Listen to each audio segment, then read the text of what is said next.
Imagine if you were writing a letter to Santa and he actually wrote you back. Today we're looking at a pretty major change to the Platinum card, how the math works out, and also why this is a big deal in the long term. Big favor, give this a thumbs up, and if you are someone new here, consider subscribing. American Express is updating the Platinum card to expand the digital entertainment credit. As a reminder, this is a $20 per month credit, and in aggregate it ends up being $240 a year. At launch, it worked with Peacock, Audible, SiriusXM, and also the New York Times. People were rightfully angry that it wasn't really as broad as they would have hoped. All four of them are not the greatest for different reasons, so for something like Peacock, it was a newish service that didn't really have much uptake. Even now, I would argue that adoption is relatively low if we look at the chart, so Peacock is down at the bottom compared to a few of the other options. In a world where there's a lot of streaming services, there's not really too much on Peacock that's exciting. SiriusXM is something that might be useful if you drive a lot, but I feel like you have so many different options that you don't really need it. For example, you have the radio, which has ads, but you could also just run your own streaming services or have music on your phone. Audible is a service that I really like because I like audiobooks, but definitely not for everyone. If you are someone that finds them a little bit slow and boring, I'd recommend listening to them at 1.5 or 2x speed, just because that's how your brain processes things and how conversations typically go. Otherwise, it will sound something like this. For the New York Times, I feel like a lot of people don't really like print media. I feel like if you listen to a video like this, if you watch something like this, you probably prefer rich media. As of April 8th, they're adding Hulu, ESPN+, Disney+, and also the Disney Bundle. Frequent Miler found a way to get HBO Max as well, which I think is a pretty big deal. Let's cover that one first because I think that's more exciting and interesting. So if you sign up for the Hulu and HBO Max bundle, it's $21.98. So technically you are paying $2 extra, but you're kind of double dipping, and I think it's worth it. On my end, I'm a pretty big fan of this because I currently am subscribed to HBO Max anyways, and I sometimes do end up subscribing to Disney Plus depending on what movies and series are around. On the surface, this doesn't sound like that big of a change, but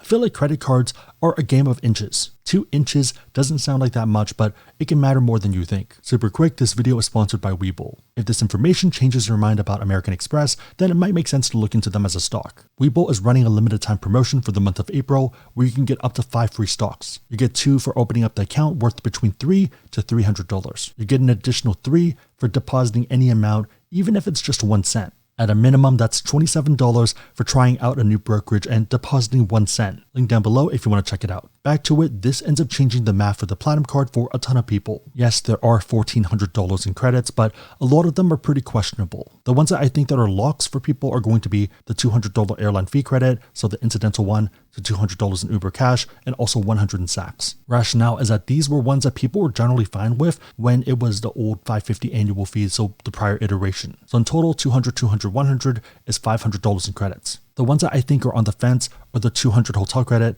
and also the 240 digital entertainment. For me, the hotel one is a pretty easy one because I like Vegas and there's a ton of use cases. It's obviously not the case for everyone, but that's why I think they did this change. Maybe I'm crazy, but I think this flips the card into either a break even or a money maker for most people who have this card. The credits that I feel are pretty meh are the $155 Walmart Plus, $179 Clear, and also the $300 Equinox one. All of them are generally not that useful for everyone. You could argue the Clear one, and I really like it, but there's so many other cards that are probably going to start adding it that it might become inconsequential. It feels like the new battleground credit for a lot of these lower annual fee cards, and I see it being useful for now, but these other cards add them, then it just doesn't matter. For a lot of us, we stopped valuing the $100 global entry and TSA PreCheck because once you get the second, third, fourth one that you can't use, then it's kind of pointless. For me, the ones that I value are the $200 airline incidental, 100 Saks, $200 Uber cash, $200 hotel, and now actually the $240 digital entertainment. This means that I have $940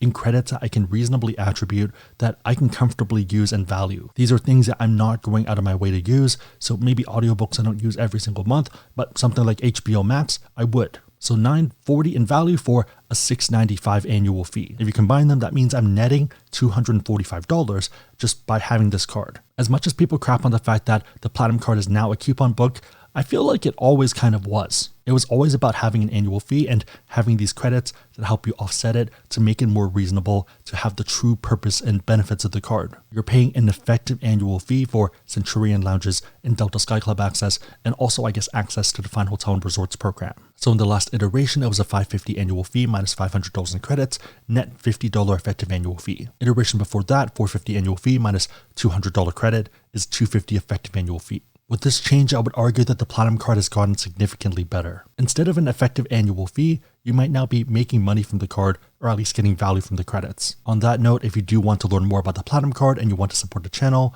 we do have links on the website, AskSebby.com, and also down below in the description box. Easy way to support the channel, so thank you guys in advance. Also, specifically for the Platinum card, if you do want to look for the 150k offer, I'd recommend checking Card Match because a lot of new people and even some older people end up getting targeted for it. If you don't know what I'm talking about, just Google AskSebby Card Match and it should pop up. This ends up actually being a pretty big deal in the long term as well. Number one, funny enough, is that it now kind of makes sense to have multiple Platinum cards. Yes, people kind of already did that when they were intro bonus hunting, so you would generally go for the normal vanilla one, so the non-co-branded one, then go to the Morgan Stanley one, and then the Charles Schwab one and kind of finish that off before deciding which ones you want to keep. But now you could arguably keep 2 or maybe even 3 of them. Put another way, would you pay $1,400 for $1,880 in value? Obviously, there is a breakage point. I think if you had 10 Platinum cards, for example, then maybe that's not as efficient unless you were gifting this to other people. To me, though, generally, I have zero issue paying more money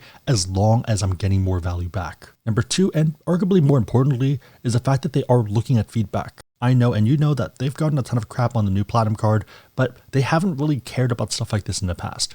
As crazy as it sounds, it never felt like they ever listened. Most of the time, it felt like we were shouting into the void. Put another way, imagine if you wrote to Santa and he actually wrote you back. If Santa or the American Express intern is listening, who's in charge of following me and taking notes, I think I do have a few suggestions that both you and also the audience would like. I'll cover that towards the end though. Okay, but people complain about American Express perks all the time. Why care now? My guess is that they saw some trends that they were concerned with. You know, on our end, how we can see which of the credits we've actually used? Same with them. Instead of looking at a per person basis, they can look at the whole aggregate. They can also look by city, state, and also incomes or age or anything else like education. So they can kind of subsection it and they can see that maybe their target audience is not actually using this. This leads into number 2, which is retention offers. If you've checked out the retention offer data points on AskSebby, or if you've tried for them yourself in the past, then you'll know that they can be pretty aggressive. And by aggressive here, I mean very generous. People have gotten 50k offers or $500 credits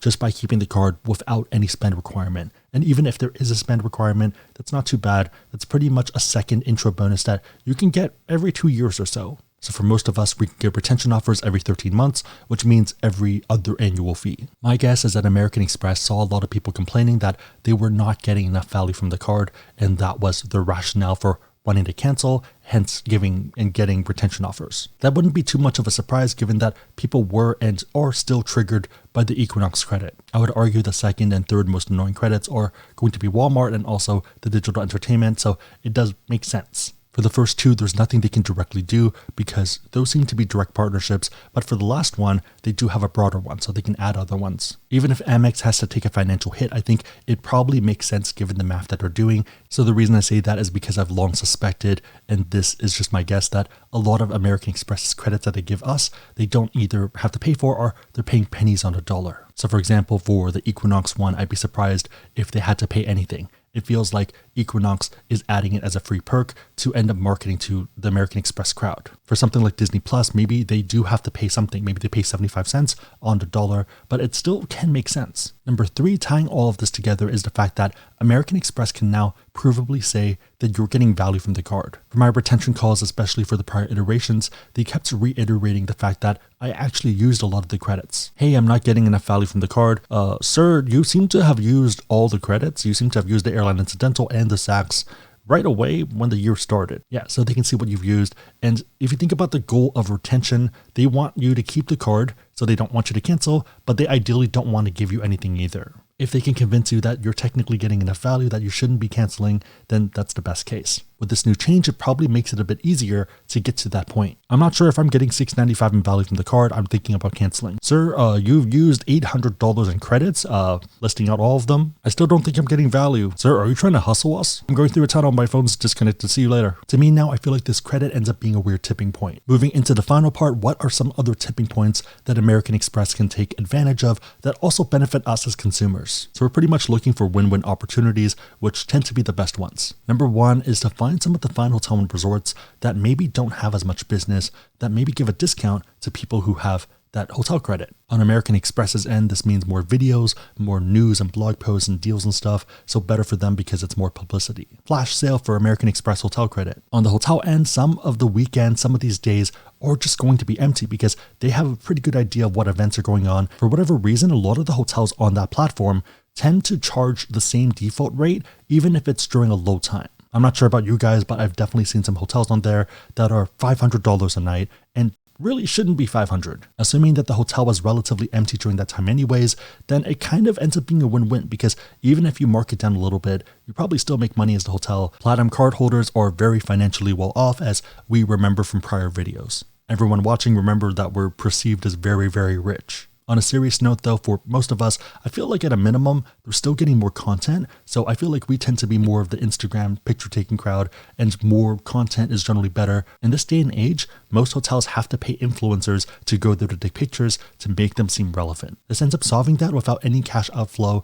and ideally even still making some money. Number 2, the airline fee credit, kind of the same idea, but I think they could do something where maybe they provide upgrades at a cheaper price. Same idea, American Express card holders are better off, and also pictures equals good. But at the same time, I think that one's a bit harder because you now have to balance the elites with the airline, so the ones that have status, because they tend to be angry as well when you get upgrades and you don't have status. Number 3, and this is probably my NFT side coming out, is that they could probably add some more utility to the card. A lot of the very good NFTs have pretty much built their whole branding around exclusivity, which is American Express. So for the Bored Apes, until the land drop happens in April, you pretty much have a $400,000 social status NFT that is useful for a conference, so ApeFest, and also to buy merch. This merch ends up flipping on StockX for thousands of dollars because of exclusivity. I feel like you could easily argue that the Centurion Lounge is the social club, and ironically, this one is actually in real life and already live. American Express has fed off that exclusivity mindset for a very long time. I feel like they could partner with some other brands to do merch. I'm not sure about you guys, but I'd happily take a collab hoodie from American Express and Off-White, or maybe partner with a watch company like Omega because they seem to be doing a lot of partnerships right now anyways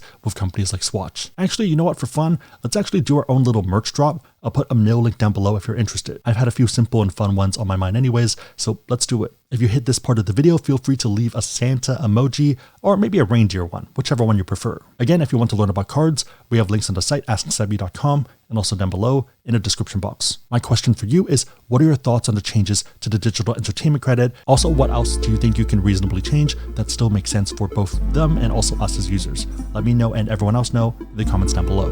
Okay, I think I need to head out to do a guest lecture at UC Berkeley, but hope you guys liked it. See you guys next time.